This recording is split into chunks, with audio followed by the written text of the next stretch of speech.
આજનો એજન્ડામાં વાત એ જ વરસાદની કરવી છે, પણ વરસાદની વાત અને એમાં પણ જે ખાના ખરાબી અને આખી રાતના ઉજાગરા એ બીકમાં કેવા હોય, પાણીની બીકના કેવા હોય, એ સૌથી પહેલા બતાવવું છે.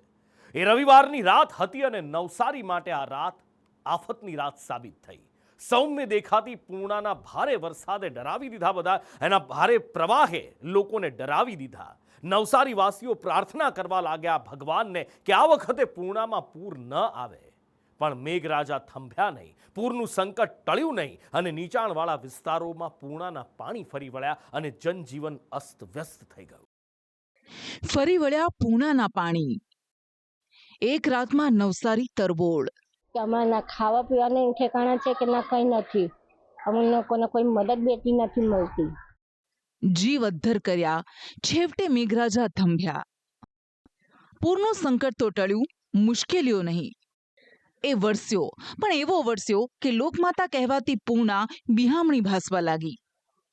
રવિવારની રાત્રે નવસારી વાસીઓના જીવ અદ્ધર થઈ ગયા કે જો વરસાદ આમ જ વરસતો રહેશે તો પૂર્ણામાં પૂર આવશે અને એના પાણી સર્વત્ર ફરી વળશે. પૂર્ણા નદી 26 ફૂટની ભયજનક સપાટીની ઉપર વહેવા લાગતા પૂર સંકટ તોળાવા લાગ્યું.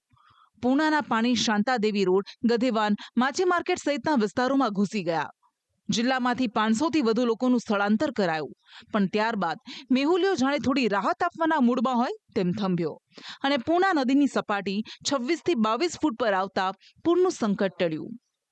દ્રશ્યોમાં જોઈ રહ્યા છો, પૂર્ણાની સપાટી જે છે હાલ 22 ફૂટ ઉપર વહી રહી છે, પરંતુ આ જ પૂર્ણા ગત મોડી રાત સુધી 26 ફૂટ ઉપર વહેવા લાગી હતી, જેને પગલે નવસારી શહેરના અનેક વિસ્તારોને પૂર્ણા નદીએ બાનમાં લીધા હતા. નવસારીમાં પૂરની શક્યતાને પગલે જિલ્લા વિકાસ અધિકારી દ્વારા સૂચના આપી સોમવારે શાળાઓમાં રજા જાહેર કરી દેવાઈ હતી. જોકે નવસારીમાં જાણે જળ સામ્રાજ્ય જોવા મળી રહ્યું છે. કેટલાય વિસ્તારો પાણી થઈ ગયા.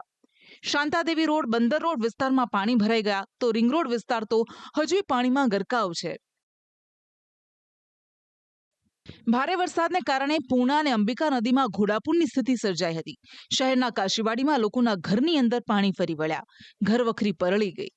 લોકોની હાલાકીનો ચિતાર મેળવવા સંદેશ ન્યૂઝની ટીમ પહોંચી, જ્યાં 4 ફૂટ જેટલા પૂરના પાણીથી 250થી પણ વધારે પરિવારો પ્રભાવિત થયા છે, પણ કોઈ ફરકવાય નથી આવ્યું. એ નવસારી શહેરના કાશીવાડી વિસ્તારના દ્રશ્યો છે, જ્યાં હજી પણ ઘૂંટણસમા પાણી ભરાયેલા છે અને સાથે જ અહીં લોકોના ઘરોની અંદર પણ પાણી ભરાયેલા છે. લોકોના ઘરોની અંદરના સીધા જ દ્રશ્યો અને સાથે જ લોકોની હાલાકી સંદેશ ન્યૂઝના ગ્રાઉન્ડ ઝીરોમાં આપને બતાવવાનો અમે પ્રયત્ન કરી રહ્યા છે. આ દ્રશ્યો આપ જોઈ રહ્યા છો એ નવસારી શહેરના કાશીવાડી વિસ્તારના છે, જ્યાં આ ઘરની અંદર પાણી ભરાયેલા છે.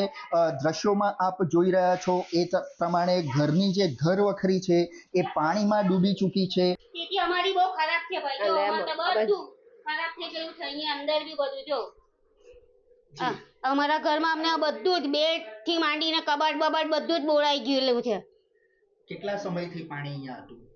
એ તો કાલે સાંજે 6:45 થી આવી ગયેલું પાણી. ઘરમાં કેટલું પાણી હતું? ઘરમાં મારું છે ને તો આટલું પાણી છે. 4 થી 5 ફૂટ પાણી? હા, 4 થી 5 ફૂટ ખરું. પછી રાત્રે તમે ક્યાં ગયા હતા? કઈ રીતે? અમે ત્યાં વિઝન કોમ્પ્લેક્સ ના નીચે હતા. બરાબર. દર વર્ષે આટલું પાણી આવે છે? આના કરતા વધારે. ગયા વર્ષે તો ઉપર માળિયા પર ચડી ગયેલું. બરાબર. પછી તંત્ર દ્વારા કોઈ મદદ મળે? મોડેથી ખીચડી આવેલી નગરપાલિકા તરફથી.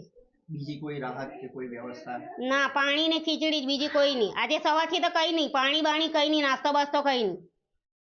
તો રંગૂન નગરની હાલત પણ કંઈક આવી જ છે. કલાકો બાદ પણ ઘૂંટણસમા પાણી ભરાયેલા છે. ઘરમાંથી પાણી ઓસરતા લોકોએ સાફ સફાઈ શરૂ કરી છે. ना 24 फीट पानी था, 24 फीट पानी. आपके घर में कितना पानी था? पानी इतना, ये देखो, घर के अंदर 4 फीट पानी था, 4 फीट पानी. कितने टाइम तक पानी रहा? 12 घंटा तक. किस तरह की हालाकी का सामना करना पड़ा? कैसे परिस्थिति, रात कैसे गुजरी? हाँ, बहुत दिक्कत हुआ रात को, बहुत. हम लोग घर छोड़ के निकल गए थे दूसरी जगह.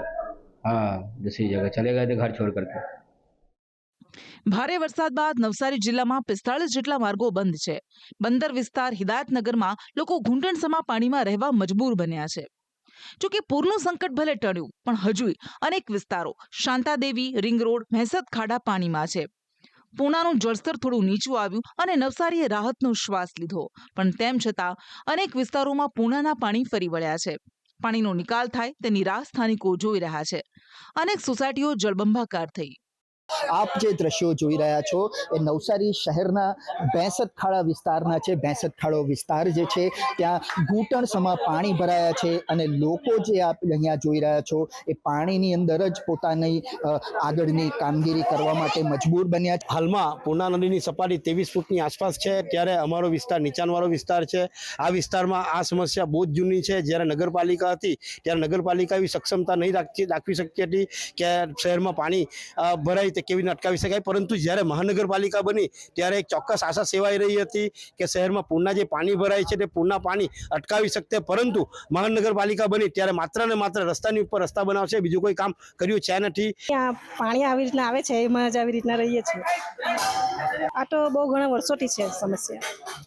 પાણી ધીરે ધીરે ઓસરી રહ્યા છે. લોકોએ જાતે જ સફાઈ અભિયાન શરૂ કરી દીધું છે, પણ આ વિસ્તારના લોકો દર વર્ષે પૂરના ભય હેઠળ જીવે છે, કારણ કે દર વર્ષે પૂરના પાણી તેમના ઘરોમાં ફરી વળે અને તેમને નુકસાન સહન કરવું પડે, ફરી પાછું બેઠું થવું પડે.